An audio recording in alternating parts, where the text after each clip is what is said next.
guys. Hi, everybody. It's Steve.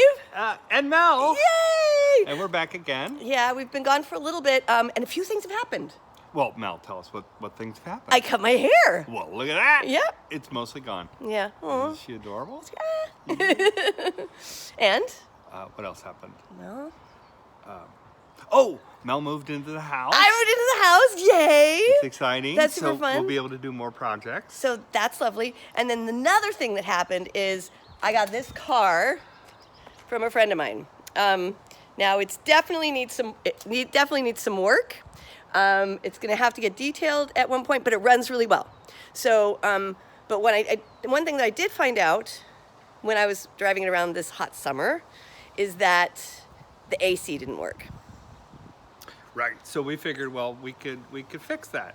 And Well, he figured we could fix it. We Yeah. we actually sort of went ahead and did that and forgot that we were supposed to be filming.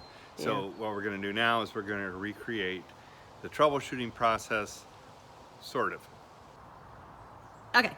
Okay, so just figured this is an old car. It's probably just like leaked out all its coolant, and that's the reason that it's not running cold. And I've had an old car before where that was like pretty common. I had to fill it up every summer because the thing leaked out.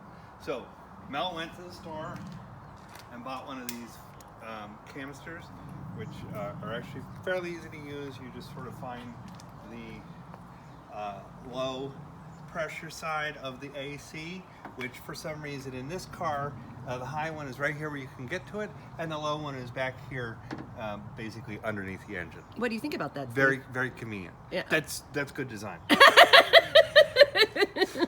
So and you gotta run this hot, so it's beautiful to try to reach your hand in there. Okay. So anyway, so what we do is we then put this in and we hooked it up, and we had the little canister, and it was reading all the way on high pressure, which is what's supposed to happen when the system's not on. And I was like, okay, Mel, turn on the AC, put it on, turn it all the way to full blast. And she did that, and I'm like waiting here for the AC to come on and the pressure to drop, and it's just not happening. And I'm sweating in the car at this point. Okay.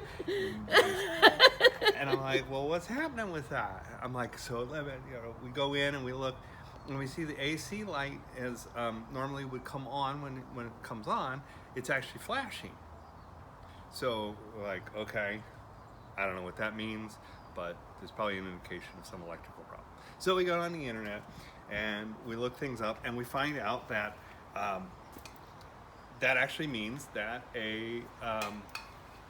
there's an electrical problem, and it's probably the relay. So we come here. What we do is we pop this. Can you see these? Mm-hmm.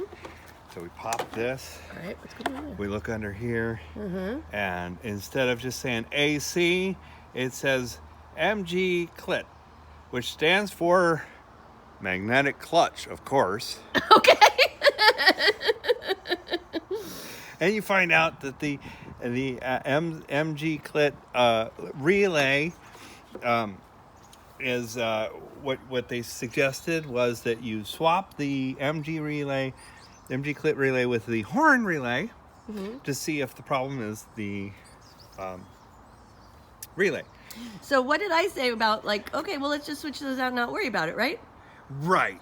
So Mel's like, I don't need a horn. I just use the AC. And I'm like, yeah, well, we could do that, but we're not going to do that. Okay, so we did switch them out. We're going to fix this properly. So we switched them out.